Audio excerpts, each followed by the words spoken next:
Yeah. Seventh Wave Entertainment. Yeah. Hey, I say, diamonds all came from the rough, so we bout to clean up, shoot straight to the top.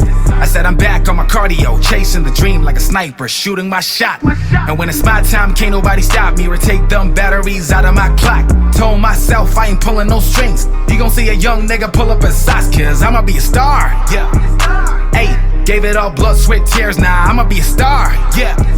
Never gon' quit, and I can't turn back, I done came too far, yeah. Better make a wish when you see me in the streets, cause I'm about to be a star, yeah.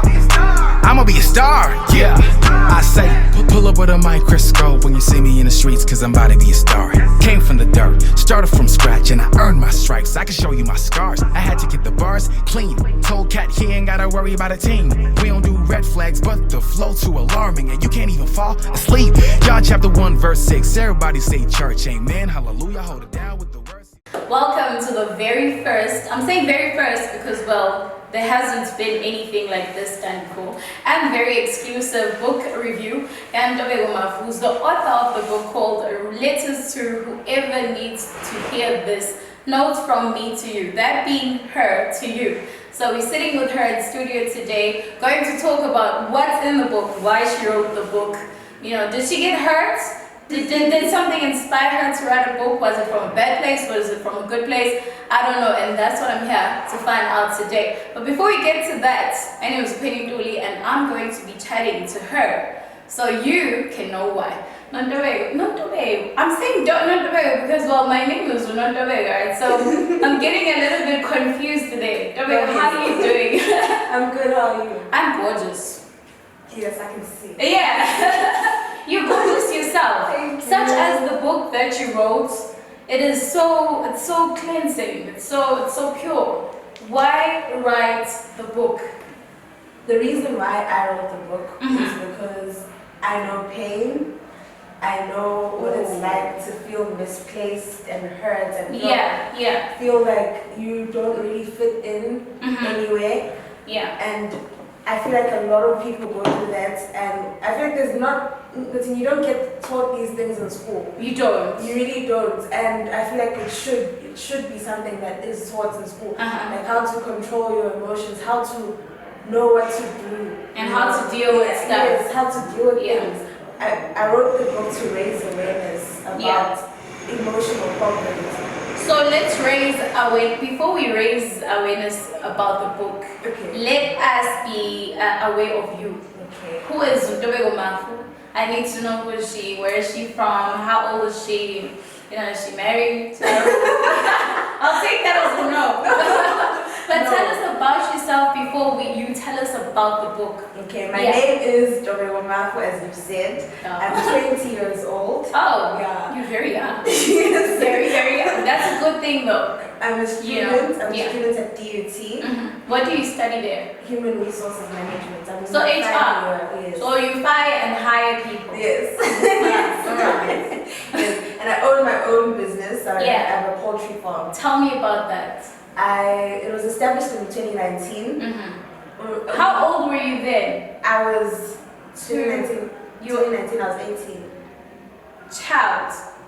What I did back in 18, I gave birth, and an 18-year-old is starting a business. People should learn from that. Okay, but enough about me. You started a poultry business, why?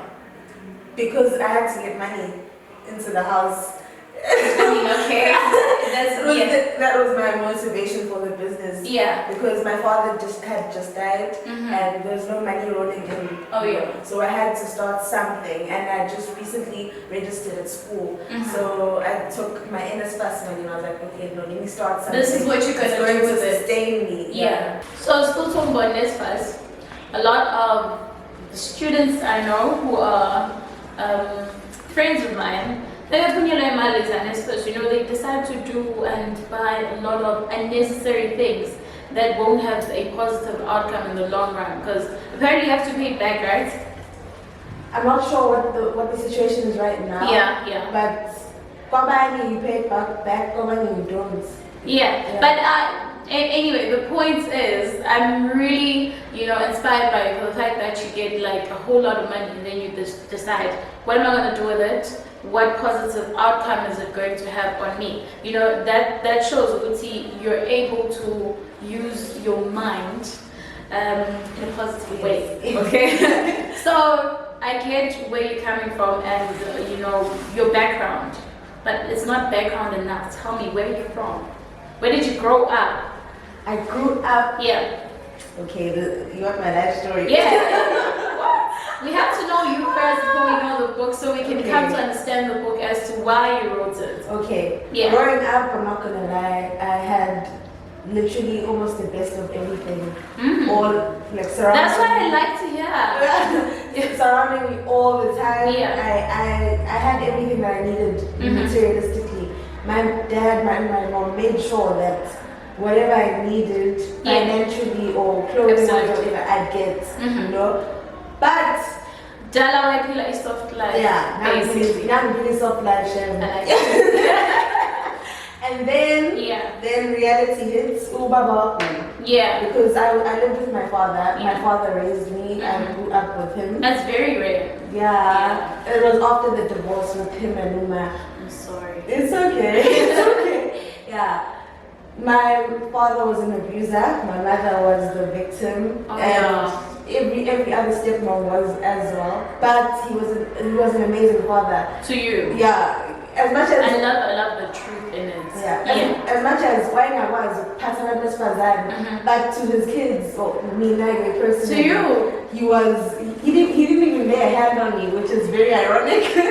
Yeah, I'm sitting here so confused as to how. Yeah. That was him. He is. There's a whole dedications page. I totally understand. We'll get to that. Yeah. But basically that was it. But I didn't have the emotional support. They thought that, when your parents are having problems, like they ignore your problems and your needs as their child. Yeah. So the fact that I had to start my period, for me was a big deal. And that's a significant time of Yomazan. Yeah. But my dad was the one that was there. Now, he didn't explain much. He was just like, okay. So he was like, hey,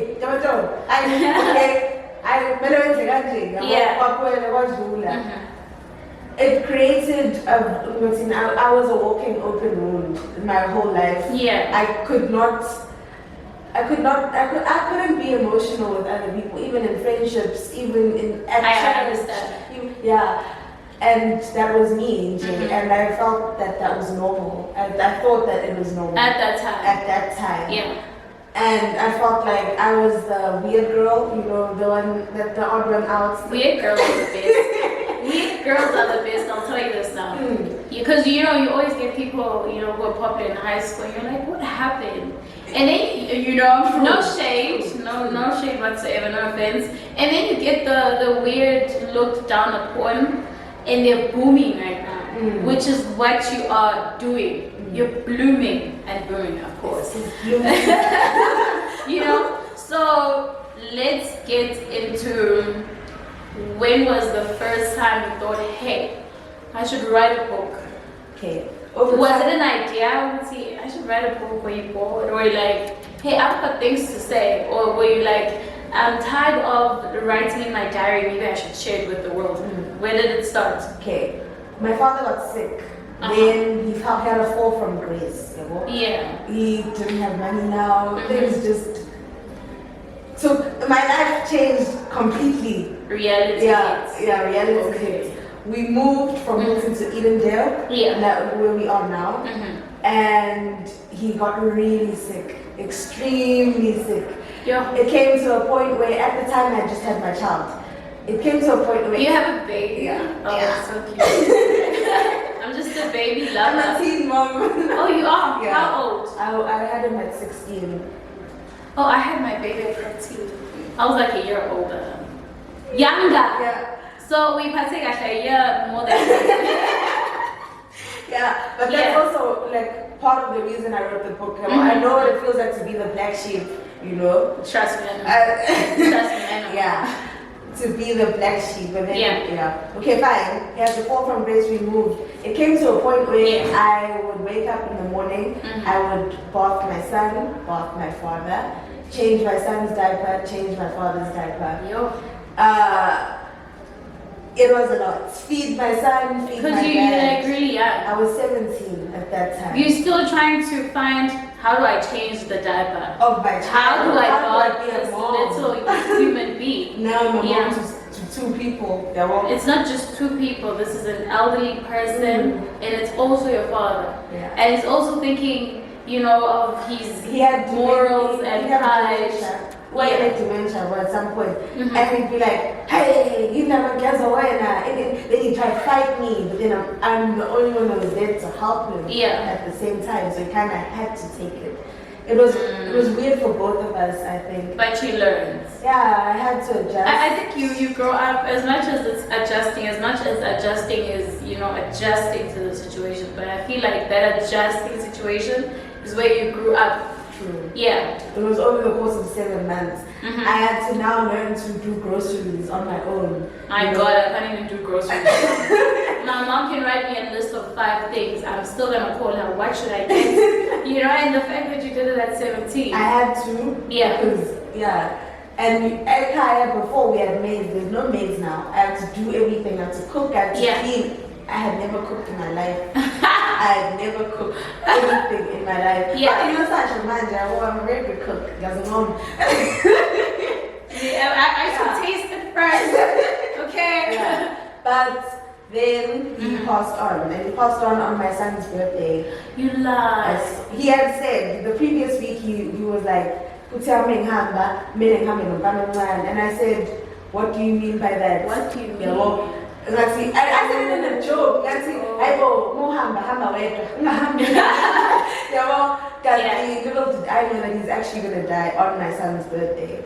So then after that happened, I completely lost myself. Because my father was the only person that I felt understood me and knew me, you know, and accepted me fully. I have a lot of siblings, and when you come from a broken family, you don't always all get along. Yeah, you don't.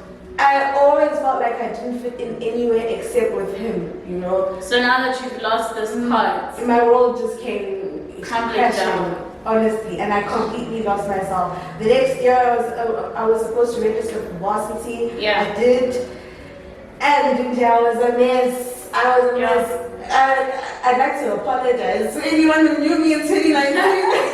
But it's not a matter of you should apologize, because I mean, you lost yourself along with your dad. Yeah. And the hardest part is that, forget who you're apologizing to. Your son, is it a boy? Yeah. I'm sorry, I just assumed. Your son needed you when you thought you didn't even have yourself. And I couldn't be a mom to him when I was still lost myself, you know? Yeah. I still needed love and care myself, and I couldn't. And you're a baby yourself. I feel like that's what hurt me the most, you know? Having to go home every day and see him and then be like, hey, I'm really screwing up, you know? Yeah. I'm really And the fact that he reminds you of your dad. Yeah, he looks like him. He kind of speaks like him too. That's a good thing. How do you feel now when you see him? Like on his birthdays too? How do you feel? On his birthday, I always begin the day by crying. I go and say, every time it's because of the memory of your dad. Yeah. I have to cry first and then I'll be okay. And then away from him. Away from him. And then we'll go on with the day and celebrate his birthday, you know, because I did when I was 16 and pregnant, I wrote a letter to my son and I promised him. Were you trying to take your No. I'm sorry. You know, people they try to take their lives and they write letters. No, it was a bunch of promises and what I would do differently than what my parents did. Yeah. And I did make a promise that every year on your birthday I will make sure that you feel special, and I've been doing that since. How old is he now? He's 4 now. It's been a while. It's been a while. Yeah, but that's the reason why I wrote the book, because I lost myself. Yeah. And I went through that process of losing myself. Yeah. And I saw the ugly me. And then all of a sudden I'm healing, you know, I'm becoming better. You're becoming. Yes, I'm becoming better. I haven't really reached where I want to reach, but I feel like I've come a long way, which is why, that's the reason why. And let's say it's been 4 years. Yeah, yes, it's been 4 years. But the most important stage that I hear from you is I am becoming. Yes. Becoming what? It doesn't matter, but you're becoming whatever it is that you want and aspire to be, and you're still healing. Yes. Which tells us that the healing process is not, oh, I'm sad today, but tomorrow I'm going to be fine. Everything is going to be okay. Sometimes it takes days, months, years, and years, or sometimes 4 years. You know. Yes. So how do you? I'm sorry to be off topic. It's okay. But this is something that is also in your book. You know, love's never left anyway. We always talk about love. While you are healing, do you think you can be able to pursue a romantic relationship while you are healing, still trying to find yourself? Do you think you're going to be able to be fully capable of loving someone with the expectation of being disappointed? I did try. Well, immediately, okay. This whole thing, I was in a relationship with the father of my child, yeah? And then we broke up. Who did wrong? I was not in a good space. So it's you. I will take part of the blame, but it's not all. Yeah, I just don't want to make this about him. Yeah, no. But I wasn't fully to blame. I feel like he did not understand what I was going through. Yeah. And there's the fact that I was younger than him, and to me, it took a huge toll on me. Yeah. There were things that I couldn't do that he didn't understand, why I can't do certain things. Yeah, I understand. Yeah. Okay. And I enjoyed it was like, we were both battling with our demons, you know, and then you weren't the right people for each other at that time. Yeah. So when does it dawn on you, Wuti, I'm writing a book? When I started healing. When did the healing process start?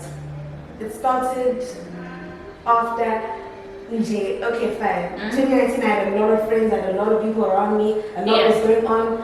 In Philippines, weekends, weekend. Can I ask? Something going on. Were you moneyed? No, but I felt like I was.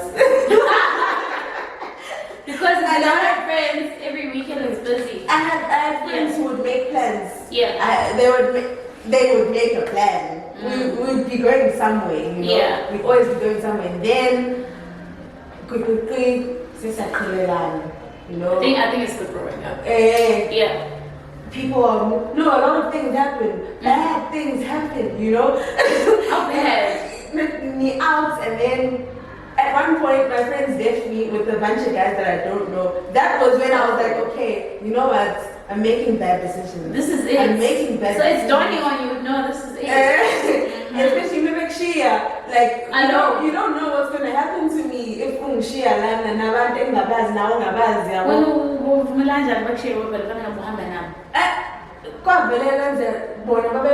Order or whatever. Babayola ni order lenyama then bahlangana nabanye abafana. Yeah. Oyedwa toilet omunye yona ni order kanje njalo. Then bahlangana nabanye abafana shuthi abangcono kunalabo esihamba nabo. I swear. Those traders. Yeah. So that's when I was like, okay, no, I'm gonna get killed. You know, anything can happen. Anything can happen. My parents don't know this side of me. You know, my mom and my brother. Because I regard to my brother as my father now. Yeah. You know, my parents don't know that I live this type of life. You know, no. At least you still have a conscience. Yeah, something has you still had. Even when I would go, you know, to just be like, hey, yeah. But I think that conscience also saved you from a lot of things. True. Because if you didn't have it, you would have carried on and stayed there. You were not going to be aware of what happens after you exit that building with the guys. Yeah. Luckily, those guys were good guys, but I ain't fair to it. And then they kindly took me back to rest. Nothing happened, you know. But then that was the wake-up call for me. At least the wake-up call wasn't anything bad. Yeah. It could have been, because they could have gotten mad. But maybe I should say, and then do something to me for a name or something. Yeah. But it didn't happen. Then COVID happened. Yeah. Already business and you know. Yeah, COVID happened and I lost a lot of people. I lost everyone that was that I thought was afraid. Yeah. Are you happy about that though? Honestly, yes. Honestly, yes. Well, a circle, yes. you know. Yes. And then COVID happened and I started writing. Okay, one of the friends that I lost, I thought it wasn't okay between the two of us because she hadn't done anything to me. Nami hadn't done anything, so it just vanished. I feel like it's outgrowing a person. I didn't understand that. At that point, yeah. And then she started posting things in guys and say she's not okay, she's going through the most, and then I thought that I know what this feels like, you know. So let me write her something, because that is literally my love language. I write. If you was a guy, you'd be the love letter guy. Yes.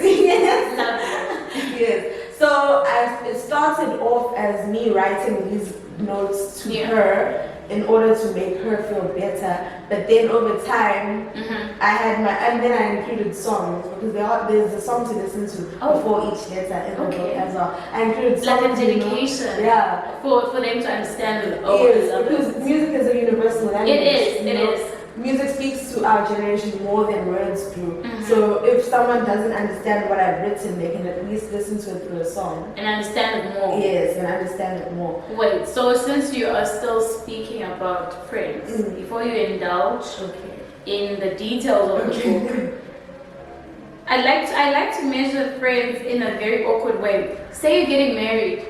How many people do you think you'd have as bridesmaids? Like true friends? Because I know I probably have 2. 5 or less. I probably have 5 or less. So that's how minimized your friendship circle has become. Yes. Okay, that's good. Okay, so moving on from the book, let's indulge in the book. Yeah, I need you to tell me about letters to whoever needs to hear this. Okay. Let's indulge in the book.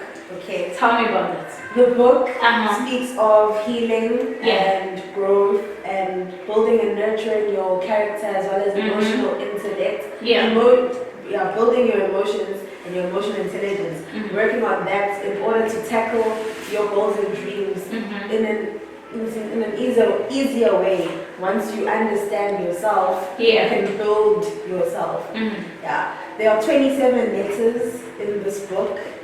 All in all? Yeah. Okay. In total, the 27 letters. Before each letter, there's a song to listen to. I did mention that. So is it after or before? Before.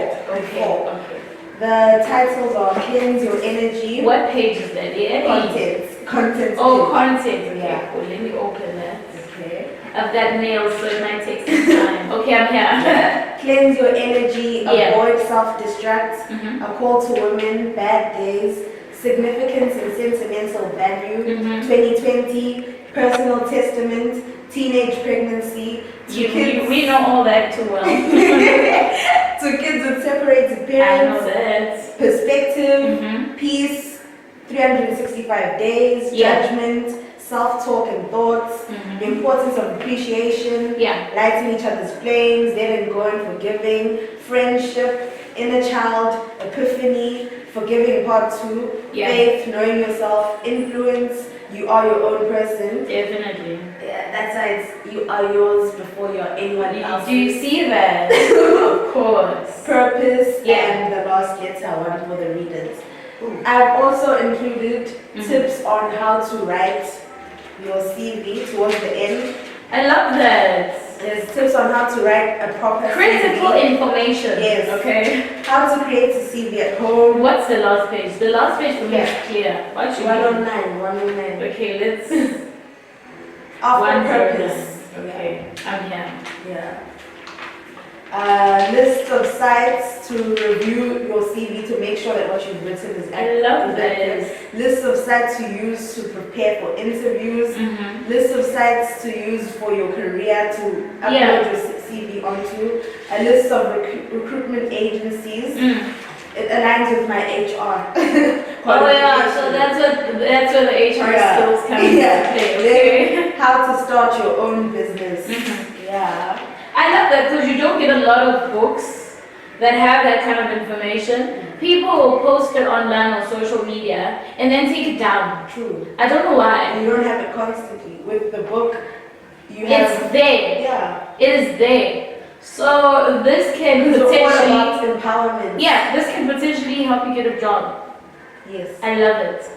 I need you to refer one chapter or one letter to me. Make me understand it, just one. You can pick. Okay, no, I'm gonna pick. Okay. While I decide exactly what I'm gonna be picking on the content, tell me about what is here. This is collage. Yeah. What is this? Tell me about it. Appreciation, for the people So that this is an appreciation collage. That's for, yes. Yeah. That's for. Tell me about these people. Did you cut them off a magazine? No, I took the pictures. I printed the pictures that we took. Yeah. This one was longer actually. It's just that I couldn't fit everybody here. You cropped people out. I wasn't. You cropped people out. Yes. Here I cropped myself. Oh, at least. This is the page's logo. Yeah. This is a bookworm. I'm not sure if you can see I that. love the detail. Bookworm. Flowers. So this is a worm. Yes. And that's a book. Yes. Which results into a bookworm. Yeah. And it also reflects I have a thing when I write to someone when I sign the book. Yeah. I usually write, be like a caterpillar, evolve. You're getting your butterfly wings. No, listen, you understand like what's a caterpillar again? Caterpillar. Like, does it evolve to a butterfly? Caterpillar, you're slithering through life. Oh. Then it goes into a cocoon. That's your epiphany stage when you're at epiphany. Listen, I came across epiphany on your content. I don't know what that is. So help me understand. I don't just want to pass. Okay. Yeah. Epiphany is like a wake up call. It's like where you... What happened to you when you were sitting with those guys? Yes. Epiphany. Yes. Okay, cool. Yes.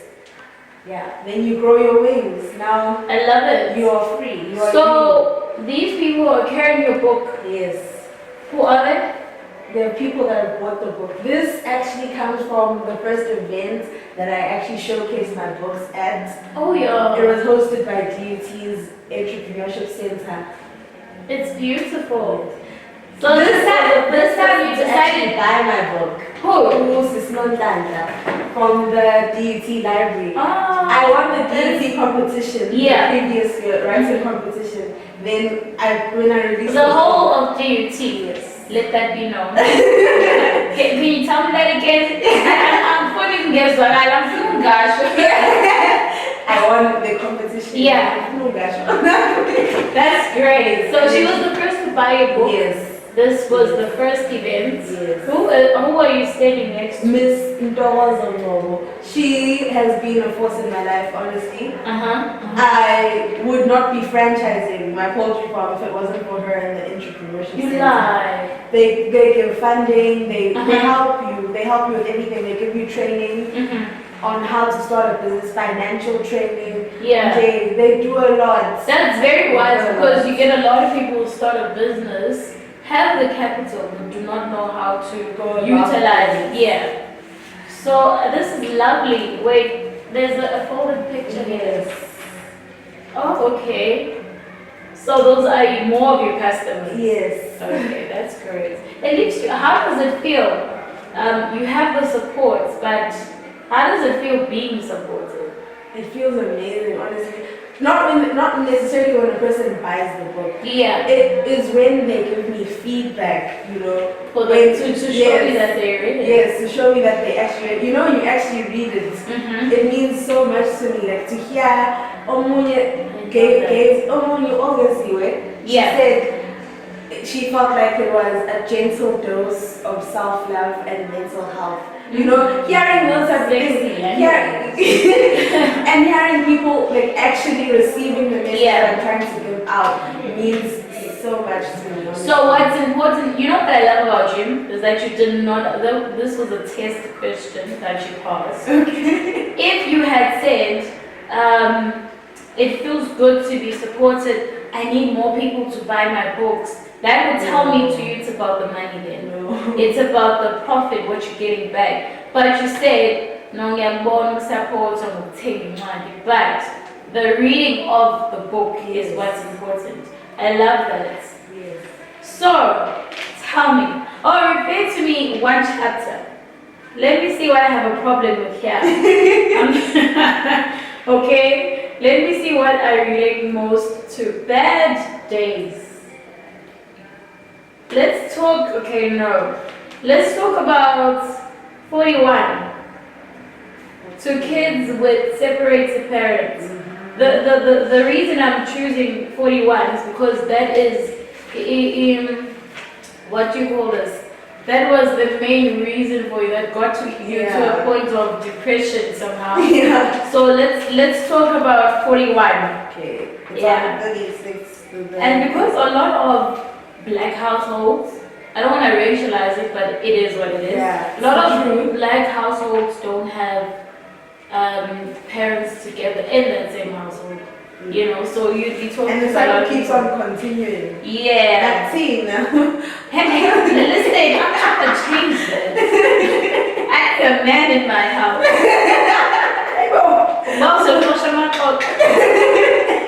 Okay, let's go to 21. I mean 41. Yeah. To kids with Separated parents. Oh, 36. Okay, cool. My fault. No, it's okay.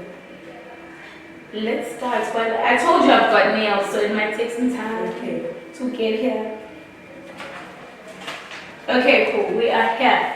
Okay. To kids with separated parents. There's the dates. I wrote it on Tuesday, the 18th of August. Oh, wow. You have dates. The time, 13:26. States of mind, downhearted. I love this. You are telling me the detail of the letter before you even get to it.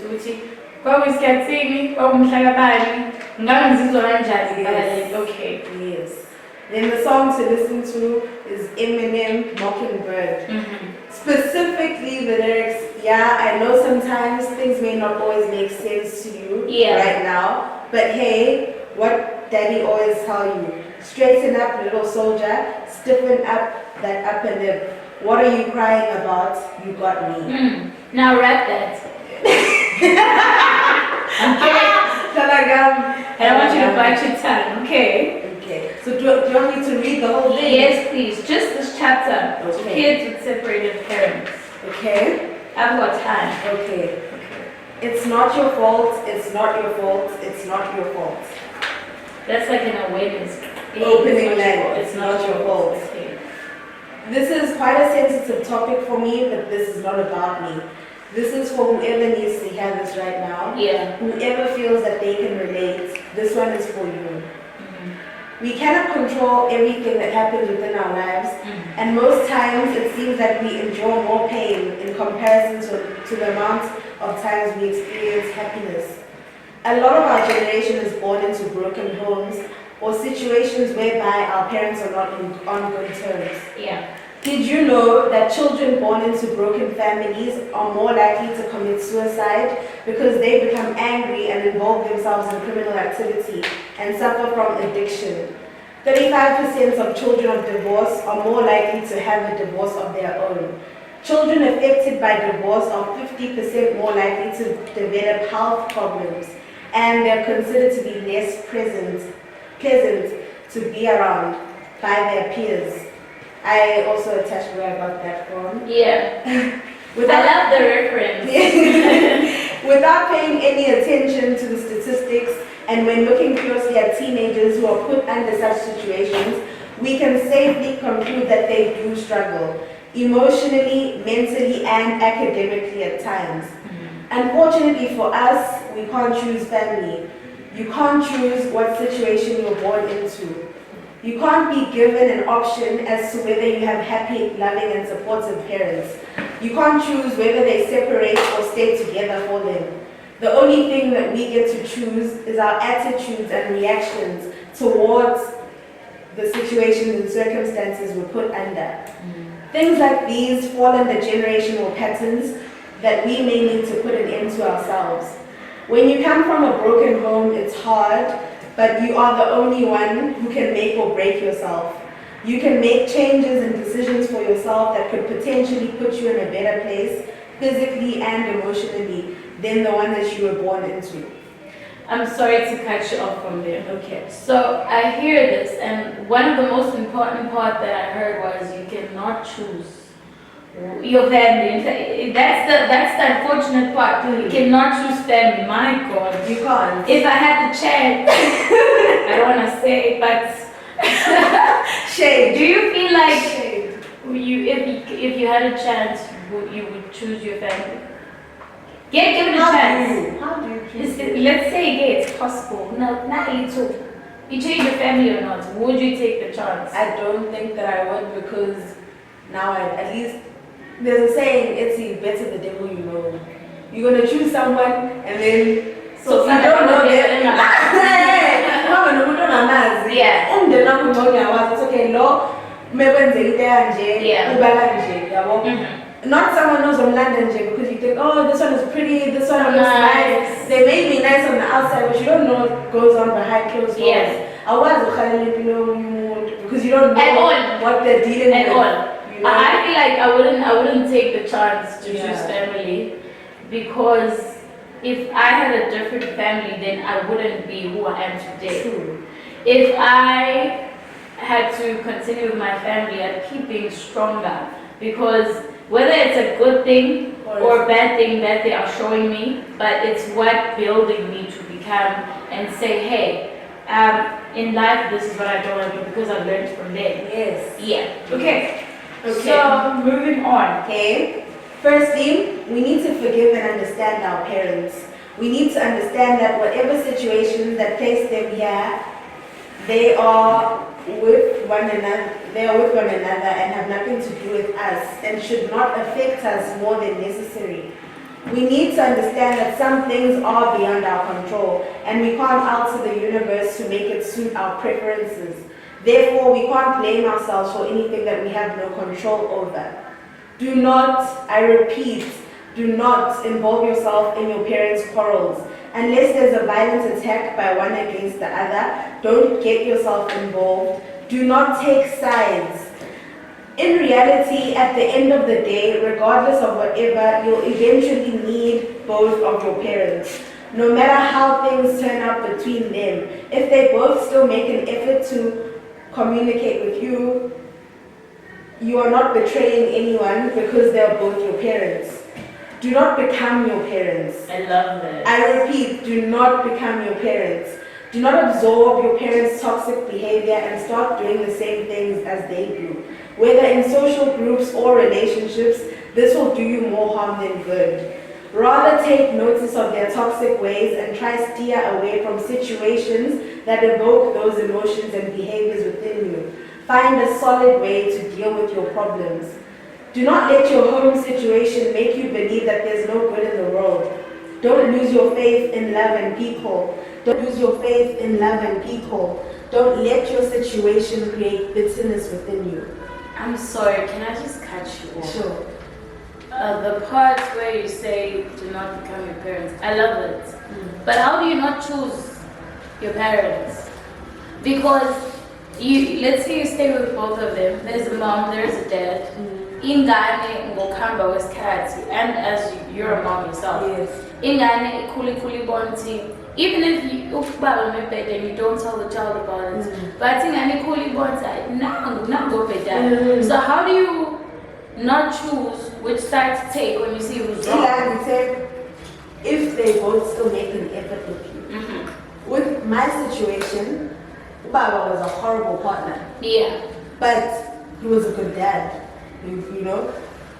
So it was very hard because Uma would feel like I'm I'm choosing sides or whatever, but it's not about choosing sides. Eventually, uzobadinga abazali bakho bobabili. Sonke siyabadinga abazali bethu. Ngisho ubhedala ngana nomzali. But if esakhombisa uthando, that's why I said if specifically. If esakhombisa uthando, esakhombisa ukuthi he or she wants to be in your life, let them be, because they are your parents. You know? Yeah, eh? But I feel like I'm gonna be very specific. Okay. Black households. I feel like parents will make you feel like you asked to be here. And then they'll have you live your life as if you should be like, oh, I'm so thankful, like you should thank them all the time. You didn't even ask to be here. But it comes across as rude if you say, I did not ask to be here. Therefore, when it comes, say for example, it comes to a point where you're not employed, you're not working, and you need them, and they like, they act like you're a burden, but then you did not ask to be here. Bottom line. You know, so you didn't ask to be here. So it's, I don't know, not that I'm opposing, but I'm just saying it's pretty hard to as a black child to acknowledge our parents' behavior sometimes, because they make you feel as if you should be thankful they're taking care of you, when it's actually their job. Because it's their job, you shouldn't have to thank your parents. You know, I think the root of the problem with our parents is that they don't know how to be parents. No offense. Someone actually said it. I'm still trying to have a home though. I'm not trying to get kicked out. I understand what you're saying and where you're coming from. But I was speaking in the sense of if they're still making an effort with you. There are some situations where you come across anxiety or toxic. Parents can be very toxic. And that's what I want you need to. If you come across a situation like that, I feel that you need to do everything to protect your peace. But how do you then protect your peace with the toxic parents in the same house? In their house. But hold on. In their house. This is their house. Their food. They're paying for everything. How do you protect your peace in their space? You need to get out of their space. Get your own space. Otherwise you're going to be constantly depressed. Yeah. You know? Apply, go to school. Because I feel like with this topic that to kids with separated parents, with not choosing sides, sometimes you can choose to be neutral and not choose sides for the sake of and then they divorce, but they're still in your life, and you see who's wrong. Let's say it's the mom who's wrong. And you know how, I don't want to say this in a bad way, but it favors women when it comes to kids. And then your mother takes you, and then she becomes toxic to you as a daughter because your father showed you more love than he does to her. How do you protect your peace with a person, with a parent who's jealous of you? Yeah, bottom line, some parents are toxic. Yeah. No, but I still want to know. Go to relatives. I don't know. I really wouldn't know what to do in that situation. Yeah. No, but like, you don't have all the answers, you know, but people go through that and they don't know what to do, you know. I feel like it would only be until you get the chance to get out, you know. I wanted to say it. Yeah. When you don't have a plan. Yeah. Because lots of women are worse about. Yeah. Until you get the chance. Yeah, until you're stable enough to be like, no, I can be out. You know, peace, mom. Okay. So where were we? Be careful. Be careful. Okay. Be careful of misplaced anger, blame, and hate. This could be common among siblings who come from broken homes turned into blended families. Half brothers and sisters. Okay, I'm triggered. Sometimes our parental situations put us in hard and completely different situations. Some parents may meet other people and have other kids. Regardless of how or why we have other siblings, those people will always be your blood. Firstly, we need to understand that whatever happened between our parents as blended siblings should not affect us because we did not make those decisions for them. Like I said before, we do not choose the circumstances we are born under. It may happen that we all have different experiences with our parents. The downfall with blended families is that parents tend to become more present for only a certain percentage of their kids' lives. A lot of things could cause a rift between you and your parents and blended siblings.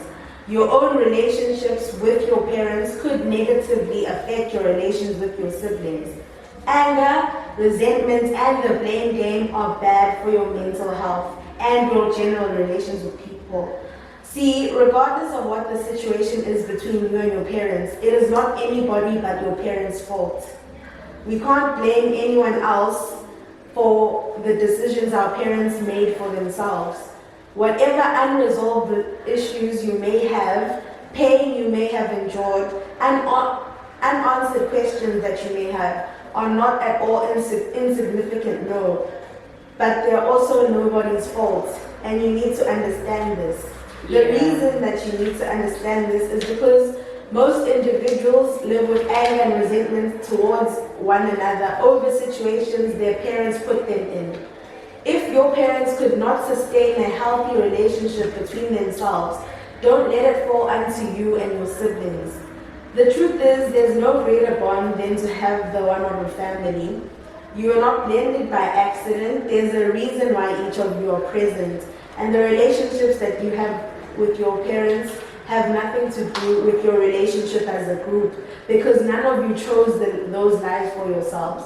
The fact of the matter is, whether you have it good or bad, you did not place yourself in that situation, and neither did any of your siblings. This is where what you said is not your fault 3 times comes into play. Yes. I love it. It's also because I come from a blended family. My father has 30-something kids. My God. And these things... Oh, excuse me, what? Yes. What? I can't know. Yeah. What's Nagi when? Angaz. He used to say that I was the 16th. He used to say that as number 16. So, yeah. These things happen. It happens. You know, umuntu absorbed noma ngathandi ngenxa yokuthi yena nobaba wakhe abekho right. You haven't even gotten to know me. You don't know me, but already you don't like me. 30 so what? I'm still stuck. From keeping up with the Kardashians to keeping up with Ntobeko Mafu. Yo. Yeah. Okay. That's not your fault. It's not your fault. Yeah. What you do get to choose, though, is the way that you treat each other and your reaction to things. In more cases than less, you'll find the situation becomes a generational curse, an unhealthy cycle. Misplaced anger may cause you to ill-treat your siblings and have cliques within yourselves. And unlike how you all didn't choose to be put under the situations that you were, how you treat one another is your choice. You become a divided force, not realizing that you're stronger together, not realizing that when you choose to overcome the situations you're put under, letting go of the misplaced anger and resentment, deciding that your parents' faults were not your siblings' faults, and whatever happened between your parents and your siblings is none of your concern, you come out stronger. You come out with an unwavering support system, and you may find the closure that you might need. You come out stronger when once you've experienced pain, instead of becoming a reflection of it, you take lessons and break generational toxic behaviors with it. We are all here for a reason. Whether your parents stay together or not does not define you. It doesn't make you less of a human. You are valuable and worthy of life and love regardless. Do not let your situation become your life story.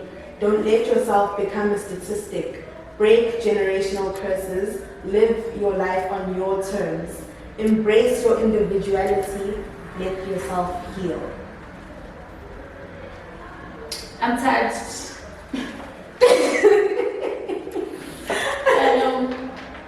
The blended family parts. Are you actually No, I'm not. It's my lashes. They're getting into my eyes. the blended family part, eh? You know what I like about this? It's personal though.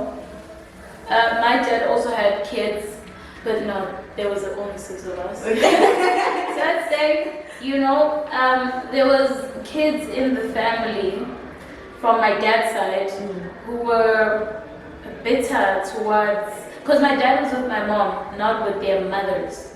So my mom has 3 kids, 2 from my dad, me and my brother, and my big brother's from my mom's other, is it big daddy? Father? Yeah. So when we go to family gatherings at my dad's place, my big brother would come along because at the end of the day, that's my big brother, But you'd get this one girl, I really don't like her, I want to say. You'd get her at family gatherings and she'd be giving my brother that eye with my aunt. Yeah, with my aunts. Like, why is he here? You shouldn't be here. Because you're not my brother's son. And it would that attitude would get into my dad's head sometimes, and then he would talk back. So after a time when dad passed and that girl was away, we got that unity. When you spoke about the unwavering support system, that whatever we go through, now my big brother from mom's side was best friends with my big brother from dad's side. Now you get like pictures of them together and like, hey, where were you? Why did you leave us? They created that unwavering support system. They brought us together because as much as they may not be related, but they have siblings who are, which makes them siblings. I sound like Hiyatatata, but the point I'm making is that you didn't choose to be there, so they decided to make the best of it because they're already in that situation. So, like, I don't understand why other people, no matter what they're going through, would choose to hate someone for no reason. Or I'm gonna hate you as a sister. The hate that they have for the parents. It's misplaced anger. The fact that I'm gonna hate you because our dad is dating your mom. No. Why am I even hating you? Why am I not saying that wasn't my choice? That's my sister. Yeah. I just place your anger in the right place. So, okay, I don't want to lie, I've read the book, not all of it, I did not get to this chapter, hence why I said refer to it, but now there's a better understanding of the book, which is why I think people need to read it more than buy it, but I'm usually to my thing. So, after letters to whoever needs to hear this, because you may not need to hear about teenage pregnancy because the person doesn't have a child. They may not need to hear about forgiving because they're still 15. The only forgiving they know is forgiving their little brother for taking you kinds of preaching. But what I love about this book is that there is a chapter guaranteed that you're going to relate to. Yes. Hence, I love the title of the book, Whoever Needs to Hear It. Not all of the book, but something in the book, there is something that you might need to hear, and you will hear it if you read the book. So after this letter, the book rather, it's a letter though. Yes. Yeah, letters. After these letters combined and brought together as a book, what are your plans? My plans going forward are I really want to work around this. I really, really want to. I want my message to get heard. I'm going to be approaching people for radio interviews, approaching the right people. I don't know why she's saying she's going to be approaching people for radio interviews when she hasn't, but I'm still going to approach you. I'm kidding, that's the professional way to go about it. Yes. And I'm going to be starting a YouTube channel. Where I'll be speaking about these topics so that we don't ignore these things. And so you're going to be telling people a lot to subscribe. Please subscribe. Like every time. Yes. That's what I'm going to be doing. And I'm going to show up a lot. You're going to see a lot of me. I'm going to show up. You better show up like events, stalls, wherever. I'm going to be there. Yeah. You know, the fact that you and say be consistent. more than anything. Yes. I need you to be consistent with your brand. This is your brand, this is your book, this is you being thankful to your customers and whoever read and bought the book. But I'll tell you one thing, I need you to be consistent with your brand, respect it. Do not get a lot of approach or sponsors, maybe from publishers wanting to, add on and make it beautiful and more bigger. Then the pride gets into you. Yeah. The fact that you're still here and like this and you're able to sit with us, you're still able to thank your customers personally because you take pictures with them. This pride and I've made it attitude should not get into you because it's the very same thing as always the brand, you know. And more than anything, you say this was an event. Yes. Right. Looks are very important, eh? I need you to stay consistent with your looks because not everyone who is supporting you is actually supporting you. Some people are supporting you because they want to see if you actually did it. Some people will subscribe to your YouTube channel not because they want to support you by watching your videos, but they will subscribe to it to see what yeah. So that's why I'm saying be consistent with yourself, keep up to date, keep being passionate, because not everyone who's watching is actually supporting you. But there are people who are going to be watching because they want to see you fall. They want to see you do the smallest mistake and make it into a big deal.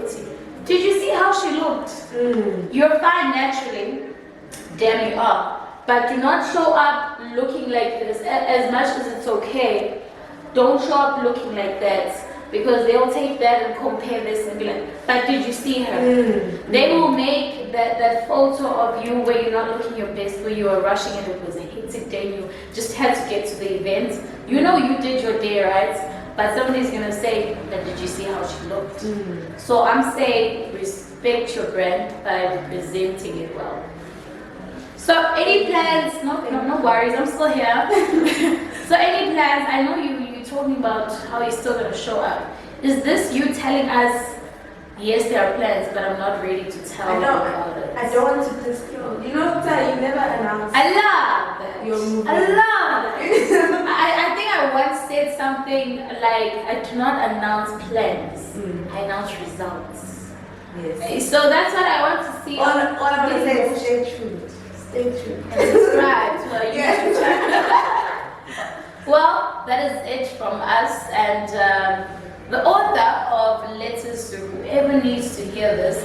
Notes from me to you, that being her, notes from Ntobeko Mafu, the author of this book. She's writing me notes, so listen to those songs, understand the letters that she's writing to you. You may not relate to every letter, but I'm pretty sure you have someone out there who keeps telling you about something that they're going through, and you don't know how to advise them. Tell them to buy this book, and then advise it from that book, okay? And then maybe buy it for them. But that is all that we have. From me, Tuli and Ntobeko Mafu, we're grateful for you to have tuned into this one. What do you have to say? Your last words to the people supporting you, encouraging you, and just, hanging along and taking along through this journey. I'd like to send a big thank you to everybody who's been supporting me from the beginning. I started this as a vlog. Yeah. It developed into just me posting content. Then people were like, hey, you should really do this more, Yeah. If I were to give specifics, I'd shout out specifically to Ntobeko and Mabusi Tandega Shani. Those people were literally telling me almost every day that, hey, you should do this, you should do it more. Everybody who likes my posts, who leaves a comment, it does more than what you guys think that it does. It gives me the No, I'm because I'm making a difference. It makes me feel that way. So that's why I'd like to show great appreciation. And I also appreciate the people that are new, that are coming through. Please stay here at the home of love and light. And I'd like to say thank you to you, honestly. It's my hair. I need to flip my hair. Yeah, for posting that advertisement about free services and whatnot.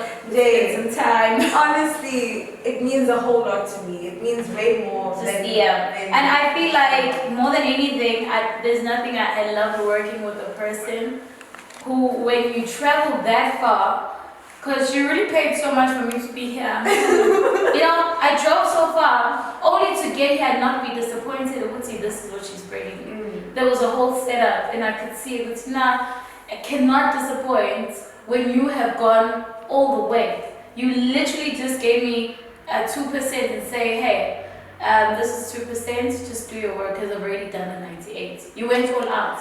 Congratulations, and I'm going to be keeping this book. I'm not going to be buying it. But congratulations and stay consistent. All right.